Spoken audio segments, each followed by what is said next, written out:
Hey everybody, and welcome back, or welcome me back, however that goes.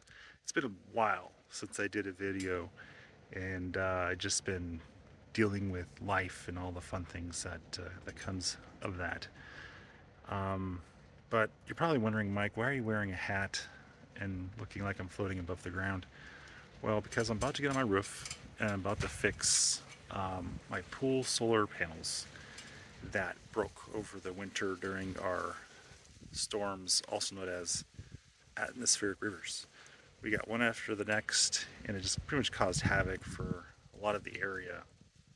I thought I kind of got away with it, but once I went to check on my panels, I found there were some problems. Um, so, yeah, before we jump into that, um, I'm not going to give any main or major updates with this video. Um, but I can tell you that more videos are going to start coming again. I'll start making content. Um, Arc 7, there were some cliffhangers there. My previous video with the fire and stuff. I can tell you that everything's fine. I had another track day with it. One of the main videos that'll come up here in the near future will be a V-mount installation. So I'm sure that'll be fun. And then the motorcycles and whatever else. So I know this video is not the norm. It's not in the garage. Technically, it's a sort of above the garage, so that might count for something. But yeah, if you guys are interested in these types of videos too, just let me know in the comments, and then I can incorporate all the fun things that I get to do around my house. Um, and hopefully, this isn't going to be groundbreaking stuff, but I think, if you have a similar issue, or maybe you're thinking about doing solar uh, panel installation on your own versus paying some companies $6,000 to $8,000 to do it, you might see that it's relatively simple, and you could probably knock it out. Now, for what I'm doing today, I'll go ahead and show you the lay of the land here, give you an idea what occurred, and then we'll go ahead and do the repairs. But as you know, from the gist of this, though, like, this is not, like, again, groundbreaking stuff. It's some simple repairs, but I think overall you can get an idea of what this really entails, and maybe you can, you know, do it on your own, save a lot of money. But even repairs, I've had other things happen up here over the years that when they came back with a quote to fix it, it was just insane. And I'm like, yeah, I'm gonna fix that myself. So let's get on it. This should be a relatively quick video, and let's go. All right, so we'll start with a couple of things. This right here is a drainage valve for the solar system. And this is all brand new right here. And that used to go there. And I have no idea where it went. I took the 90 off, which basically looks like this. It basically had a broken joint here, and it was just gone. I don't know where it went. I'm actually kind of mystified by that one. It it's not. It doesn't have a sail on it. It's not going to fly away in the wind, but apparently it did something because it's gone. So this is actually pretty simple. All I did is first I kind of scoured the internet, like thinking I needed special PVC pipes and stuff like that. And honestly, schedule 40 is fine. I was thinking I needed schedule 80 and all this stuff, but it turns out I don't. PVC has inherent UV protection properties in it, and the temperatures we're talking about here, even though it's on the roof, it's not going to get anywhere over, I think, than what we basically cause a problem for us. But basically got a simple 90 here. This is a specialized FAFCO solar part. It's just a reducer with a nipple on it, or a bead, if you will, so you can kind of cinch it down on the panels. But other than that, this happens to be a Schedule 80 pipe because I actually found it easier and less needing to do couplers and things. So that basically has a 2" to 3¼ threaded fitting on here. And of course I glued that and all the fun stuff already there. And then this is just another coupler and a simple valve. Alright, so here we have it. This panel consists of 6. So you have the 3 there, one's missing here because it just basically tore off, and then 2 here. So what I'm doing is I'm replacing this one, obviously because it's gone, and then this one because, as you can see on the manifold, it actually detached entirely from the pipe. So the funny thing is, I last year replaced both of these. Like, this one is brand new. You can tell it's like a different material than this one, which sucks because these were supposed to be brand new. Whereas in the whole windstorm event, these ones I believe are fine, the old ones. But the interesting thing is here is that when this basically starts catching wind, the wind kind of flows underneath and it pops it up, and you can hear these things just banging on the roof, and it's just going crazy. Also in the wintertime, you take the water out of these, so you drain them, and so that way you can't have the water freeze, expand, and make holes. But that also means they're super light, and I think that even exacerbated the situation with the wind. But effectively, you're putting sails on your roof. Now, I did some research and I found that there's actually supposed to be straps that go in the middle and tie over across all the sections, and that keeps the middle from going. And also on the bottom, there is no tie downs. There's only tie downs on the top, and that's also probably an issue. So I am going to do the repairs now just to get the thing running again and the pool kind of up and going. But I still need to come back and put those tie down straps and probably secure the bottom so we don't have any issues. So the other problem outside of this, I'll come over here, is this feeding pipe. So remember I was telling you guys, like, I don't know, maybe someone might find this of interest, but effectively we have 2 pipes, right, from the pump.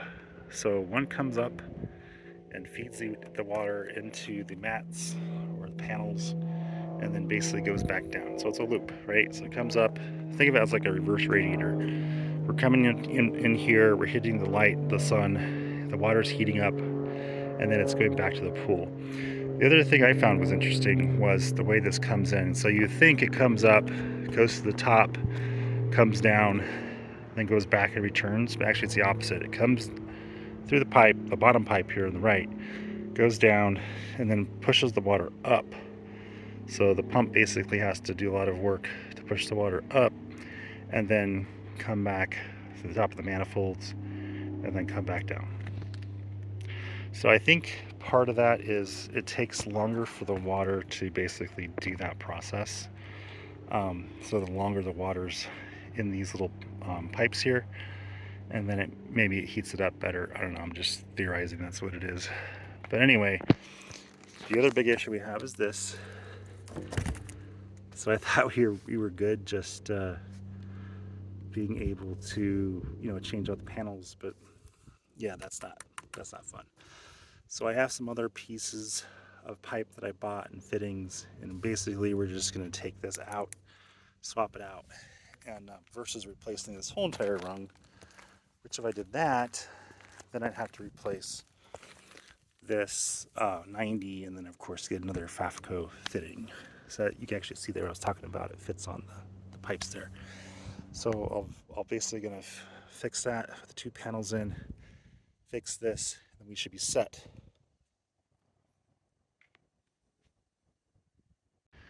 So the only thing that we have to worry about once all the work is done is of course letting it dry, but then seeing if there's any other leaks. So I can't really check that until we let it sit for a day, make sure everything dries, then turn it on. Now, if something happens, I'll address it. So, sometimes the fittings will come loose. Hopefully, there's just no other damage. And if there is, I guess you'll see the extended version of when I have to fix those too. But yep, that's enough of me talking. Hopefully, it gave you a good idea of what these things do. Hopefully, it gave you some ideas of you can do this yourself. Yeah, so let's get to it. All right, so first things first is there's 2 panels in this box. Now, they're not super heavy, but they're real difficult to try to manipulate on your own and have a camera. And I didn't take my gimbal up here just because I didn't know if I could figure out a way to make it so it didn't fall off the roof, being that we're at an angle. So, and then I think if I put it on here, I was worried that you guys would just see the sun and just shade anyway. So you guys get it, right? I'm going to take it out, I'm going to put it on the roof, and then I'll bring you back when I'm actually doing the fastening. Okay, so as you can see, you really don't need anything too fancy. Just a screwdriver, flathead. So think of it as like just a big radiator. That's all it really is. A big heat exchanger. And they say you should actually replace the hardware and stuff like that, but I don't know. If it's fine, I'm not going to worry about it. If there's leaks, then we'll address it. But like I said, these are relatively new. Anyway. And even has instructions. See that it says this is the outlet header side and the side down. This just can tell you or show you how this worked. So basically the bottom's what ripped, and then it's just flailing in the sun, and then basically it had enough energy to actually move this up, and then it of course ripped. So I'm going to go ahead and just take this off, and then we'll pop the new panel on. All right, take it off, roll this bad boy back on. All right, here you go. Now the new panel is on the top, fitted anyway, and just a matter of cinching those down, those clamps, and security. I can tell you, just from my own past experience, when we turn this on for the year, after the winter, inevitably a lot of these will come loose. And so when you go to turn yours back on, it helps out 2 people, but you can do it by yourself.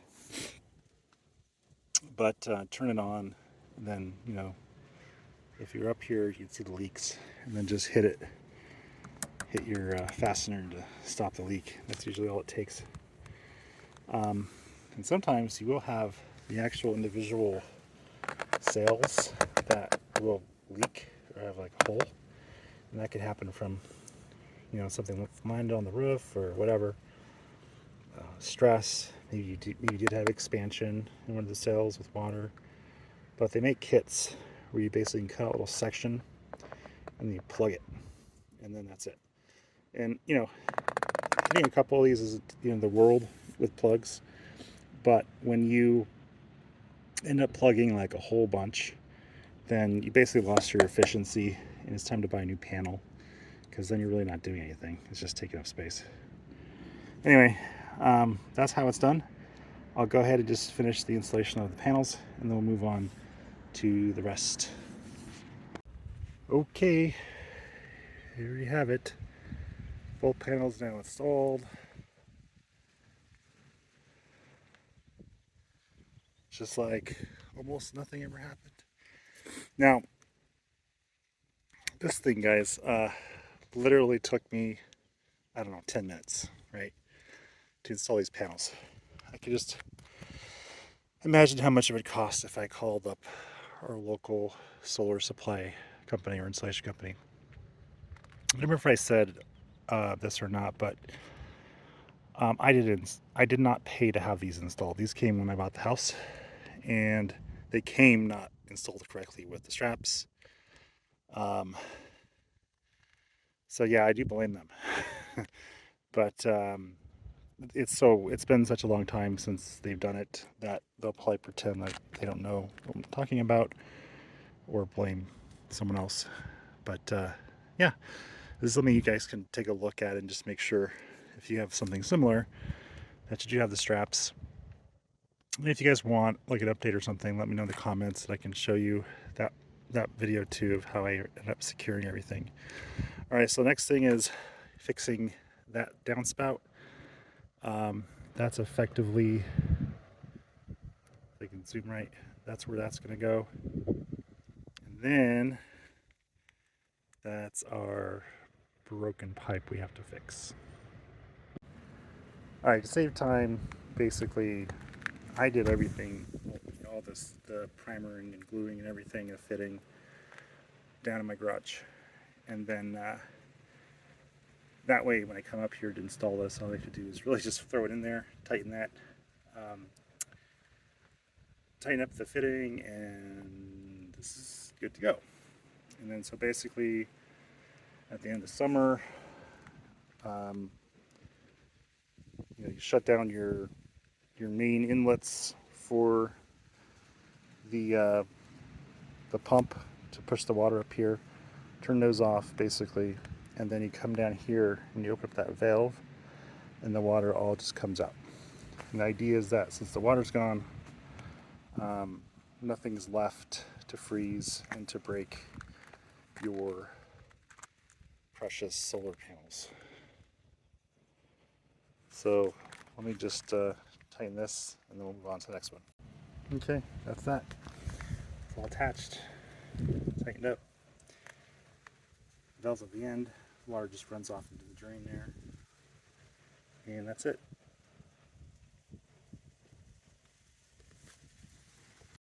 Okay, this is the fun part because I can actually sit down for a second. And I don't know, I purposely got like a light shingled roof when I did my electric solar installation, which I didn't do myself, because I wanted more light to be pushed, or UV light to be pushed back up into the sky.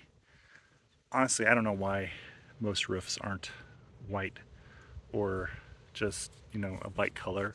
I don't know whether they're all black or really super dark colors because it absorbs so much heat. Anyway, that was a theory anyway. I started talking and I forgot what I was going to say next. My point. Anyway,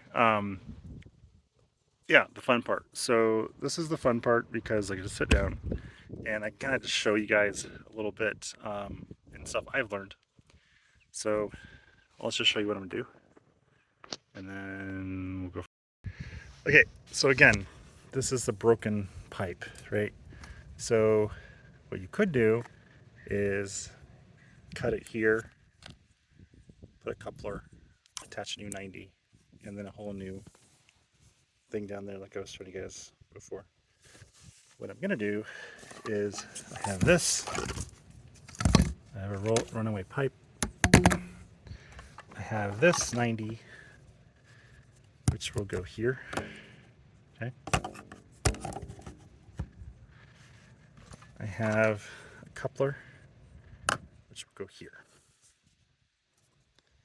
So the idea is I can simply cut off the pipe here. So I'll measure it, right? Attach the coupler, and then I'll only need to install a length of pipe that basically fills the gap or the distance, right? So that's why I have this pipe here. I'll cut a little section off of that, and so I'll fit those together sort of like this, and then it'll connect to this one. And then the same idea here. This one already has a socket. There's actually what they call a socket and a spigot. So this is a spigot, this is a socket, socket, spigot, I guess you can think of it as a female fitting as a socket, and then a spigot's the male. So that should just kind of fit directly into this. Just have to measure it, and then yeah. So I'll need 2 hands to do this, so I'll kind of show you when I'm done. But basically we're using a primer and a cement. This is pretty standard. And just so you guys know, primer and cement. So cement makes sense because it's a glue, right? But the primer, I don't know, people that don't really deal with this stuff like myself, I'm thinking of paint, right? Like, oh, I'm priming it, I'm priming the surface, whatever, you know. But what actually this does is it creates a chemical process with PVC. So it kind of breaks down the PVC and allows almost kind of like a weld, right? Like a plastic weld. So this activates, the primer activates the process to start almost kind of liquefying the PVC, softening it up. And then the cement essentially is like your filler rod, right? So it's going to go in there and then kind of fill in the gaps and the spaces and seal it up. So when it's all dry, effectively the joint is really just fused together using chemical processes. So it's kind of neat. And then of course, you know, you can look it up, but you know, there's like certain things you want to do when you're gluing them. You want to, you know, push the ends together, make sure they're fit all the way together. And then you want to do about a quarter turn, because what that does is it basically pushes the glue and primer around to effectively make sure you have a good seal around the whole joint. And that's how you basically get a a leak-free joint. All right, so I'm gonna take my measurements, do my cutting, and then next thing you should see is a perfected replacement 90-degree joint. Well, there you have it. There is the new connection. It's got a little messy, but that just means you have good coverage. So there's the coupler. That's the spigot connection. This is the socket connection. Cut this little section of pipe here off of the extra pipe. The 10 feet of pipe I had to buy to get that. Another coupler. This is the old pipe. So there you go. Basically went from this garbage to that. All right, that's it. Next thing to do now is just wait for the glue to dry, and then once that does, I'll fill it up. And like I said, I can do another one if you guys want, in terms of